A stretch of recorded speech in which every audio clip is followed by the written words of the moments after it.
Ich habe da ein ganz mieses Gefühl.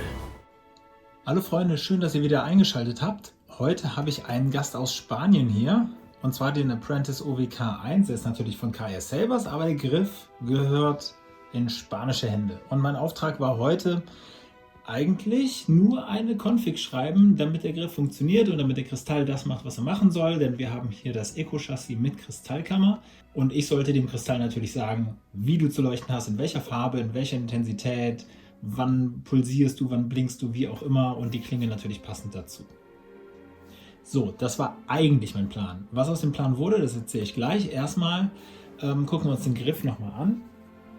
Wirklich eine Schönheit. Klar, natürlich, wir haben hier ein bisschen verkrummte Flächen, Fingerabdrücke und so weiter. Trotzdem, der Griff ist sehr schmal in der Mitte, der lässt sich gut halten, die Knöpfe lassen sich super drücken, 1A verarbeitet. Und wenn ich jetzt hier an die Kristallkammer möchte, dann ganz einfach hier aufdrehen. Dazu muss die Schraube hier mit dem Covertech verklebt sein, sonst funktioniert das nicht. So, und jetzt kann ich hier das Ganze drehen und habe hier Zugang zum Akku und zum Killswitch, den ich direkt mal umlege. Und wir hören direkt Obi-Wan. Wir können das Ganze hier abziehen. Und wir haben jetzt hier vollen Blick auf das Chassis mit Kristallkammer. Diese zwei Teile hier sind nur reingelegt praktisch, die halt mit Magneten. Die kann man abnehmen und hier hinter verbirgt sich dann noch am Ende das Profi. Ich kann jetzt mal zur Sicherheit mache ich mal den Strom aus. Ich nehme gerade mal den Teil der Kristallkammer raus. Wir sehen das hier. Darunter verbergen sich direkt schon ein paar Leitungen. So. Mit Handschuhen geht das immer besonders gut. Und jetzt sehen wir hier das Profi liegen.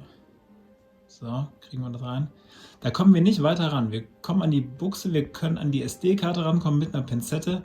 Das Problem ist, dass wir nicht an die Buttons auf dem Profi kommen. Das Profi hat zwei Knöpfe, die man, wenn man Windows-User ist, drücken muss, um das Board flashen zu können. Ja.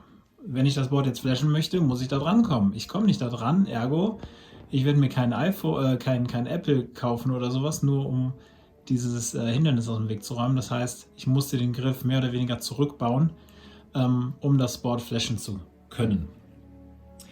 Dabei, also der Auftrag hat sich praktisch ein bisschen verkompliziert. Der Auftrag hat sich dann aber auch ein bisschen erweitert, denn ich habe mir die Verkabelung angesehen, das war ganz okay. Es waren 24er Kabel, also 24 AWG von Batterie zur Klinge und von Board zu Klinge. Das ist ein bisschen mau. Da würde ich auf jeden Fall 22er AWGs benutzen. Ich habe das Ganze jetzt aber nochmal verdoppelt, so dass hier auch eine von den neuen Klingen reinpasst, nämlich eine mit Quantum Stick oder mit KR Pixel Stick V3, glaube ich, ist es. Genau, also ein bisschen zukunftssicher gebaut, dass der Strom hier auch wirklich bei der Klinge ankommt. So, um das Ganze jetzt wieder zusammenzubauen, lassen wir den Magnetismus für uns arbeiten, einfach da reinlegen und die Teile suchen sich ihren Platz selber. Genau, wir bauen den Griff jetzt mal zusammen, hören uns nochmal an, wie das Ganze klingt, denn so klingt das natürlich alles ein bisschen mau, so ohne Griff drumherum. Ja, bis gleich. Die Klinge ist installiert, der Ton ist aufgedreht, let's go.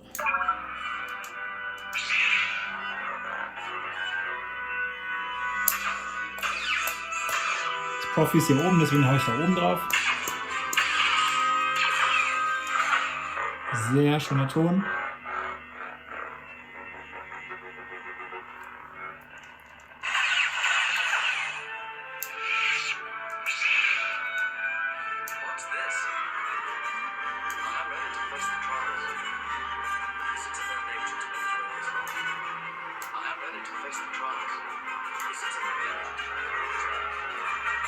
Sehr, sehr cool.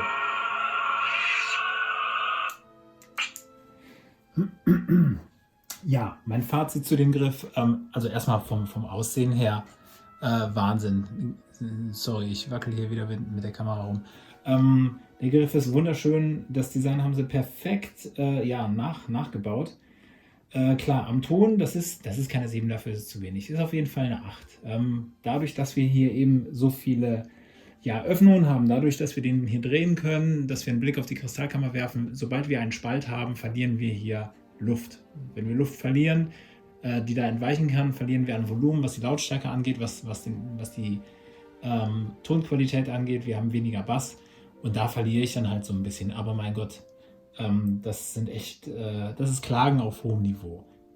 Ja, und den Ton mal beiseite gelegt, der lässt sich wunderbar handhaben. Die Knöpfe sind toll, die sehen nicht nur toll aus, die lassen sich auch super bedienen. Also der Mechanismus, der dahinter steckt, ist gut. Der Griff ist recht schmal, nicht zu leicht, nicht zu schwer und sieht einfach verdammt gut aus. Und was mir auch noch richtig gut gefällt, ist an dem Griff die Venting Holes. Die haben wir nämlich hier in dem Knauf. Die sind nicht hier salzstreuermäßig angeordnet, die sind hier. Da entweicht der Ton raus. Und das tut dem Look richtig gut, dass wir hier eben, wie gesagt, diesen Salzstreuer-Effekt nicht haben. Der sieht dann einfach verdammt gut aus. Ich muss hier keine Kappen wechseln oder sowas, wie das bei so manch anderem Griff ist.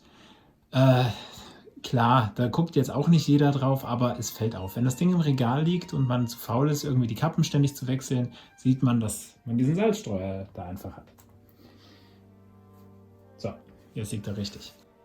Also aus einem normalerweise einfachen Auftrag, einfach eine neue Config aufzuspielen, ist doch ein bisschen mehr geworden. Wir haben die Verkabelung rundum erneuert. Es ist jetzt zukunftssicher, die neue Klinge passt da drauf. Die neue Config ist aufgespielt mit den neuen Sounds, mit den neuen Styles. Jetzt tut das Schwert das, was es tun soll. In dem Sinne, viele Grüße nach Spanien, ganz viel Spaß mit dem Griff. Wenn ihr noch Fragen habt, stellt sie gerne unten in der Kommentarsektion. Ansonsten unbedingt ein Like dalassen und ein Abo, das wäre ganz toll. Wenn ihr mögt, sehen wir uns im nächsten Video. Bis dahin, ciao.